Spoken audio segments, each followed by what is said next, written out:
अच्छा, इस वीडियो में मैं आपको बताऊंगा कि कोई भी अगर आपके पास एक्सेल शीट है तो वो आप या आपके पास आइटम की लिस्ट है तो वो आप हमारे सॉफ्टवेयर में कैसे डायरेक्टली डेटा उस सारे आइटम का इंपोर्ट कर सकते हैं। तो मैं अपने इस इन्वेंटरी रिपोर्ट में चला गया, यहाँ से आकर stock inventory, stock report, inventory report, यहाँ पे ये देखिए मैंने एक आइटम ऐड कर दिया था ताकि मुझे टेम्पलेट अपने सॉफ्टवेयर का पता चल जाए। मैं यहाँ पे एक्सेल पे क्लिक कर देता हूँ। तो आपने क्या करना है, ये मेरे हमारे सॉफ्टवेयर का टेम्पलेट है। आईडी को आप बिल्कुल एम्प्टी छोड़ दें। प्रोडक्ट नेम की जगह, प्रोडक्ट कोड की जगह भी आप बिल्कुल एम्प्टी छोड़ दें। नाम की जगह आइटम का नाम लिख लें, कंपनी की जगह कंपनी, परचेज प्राइस की जगह परचेज, और ये सारे कॉलम आप फिल कर दें जो जो आपको चाहिए। प्रेजेंट स्टॉक पीसेस पर पैक ये होता है कि एक आइटम कितनी, ये आइटम कितनी पैकिंग का है। किसी आइटम के अंदर 12 होते हैं, 24 होते हैं, 48 होते हैं, वो आप लिख लेंगे। अब मेरे पास ये दूसरी शीट है, इसमें आइटम के नाम है ना, यहाँ से मैं आइटम के नाम उठा लूंगा।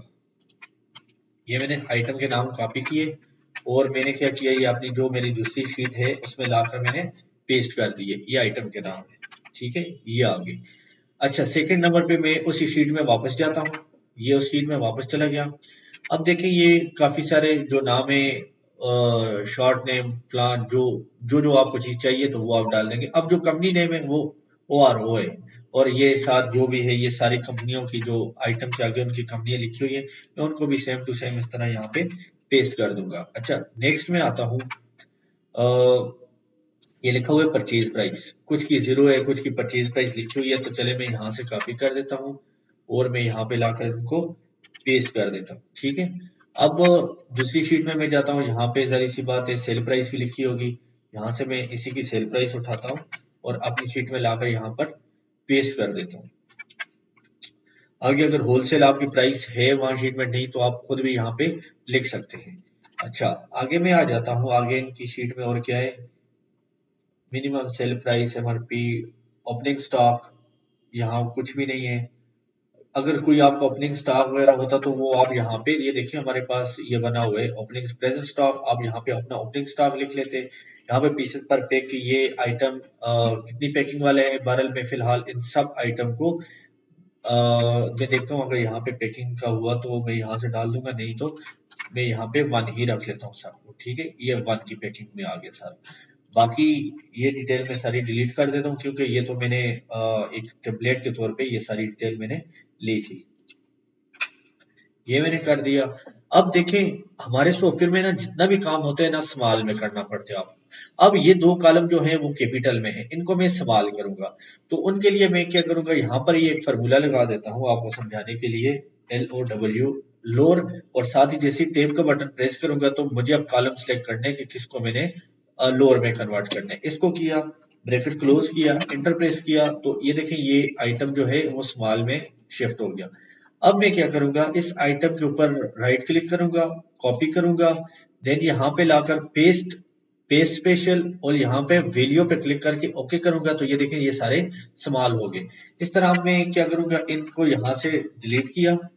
अब मैंने इसको स्मॉल करना है, इक्वल टू लोअर, टेब का बटन यूज किया, देन इसको सिलेक्ट किया, ब्रैकेट क्लोज की, तो इसको भी मैं स्मॉल कर दूंगा।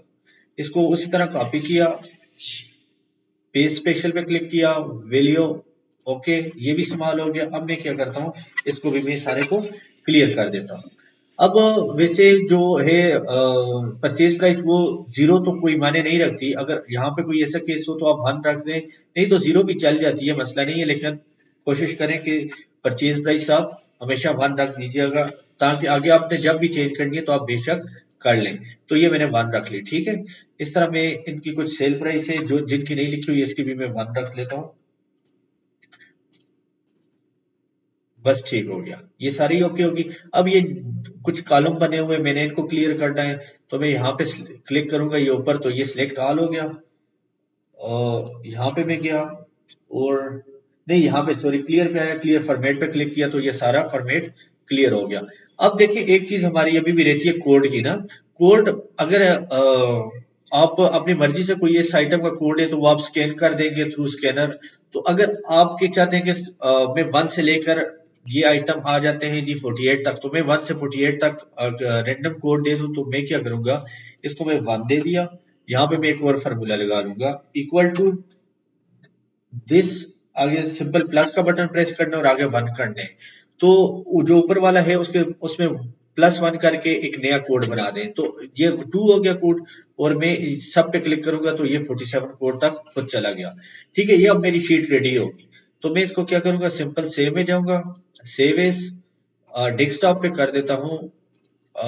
इसको मैं लिख लेता हूँ फाइनल इन्वेंट्री, और ये आप याद रखिएगा CSV कामा, इसमें आपका फॉर्मेट सेव होना चाहिए। सेव के बटन पे क्लिक किया, यस कर दिया। अब मैं क्या करूंगा, एक्सेल की शीट को क्लोज कर दूंगा। दोनों एक्सेल की शीट जो मेरे पास ओपन हुई है इनको मैं क्लोज कर दूंगा। अब मैं अपलोड CSV पे आया, डेस्कटॉप पे आया, फाइनल इन्वेंट्री ये पड़ी हुई है, इसको ये किया, एड आइटम यस किया, ये आइटम सारे मेरे एड हो गए।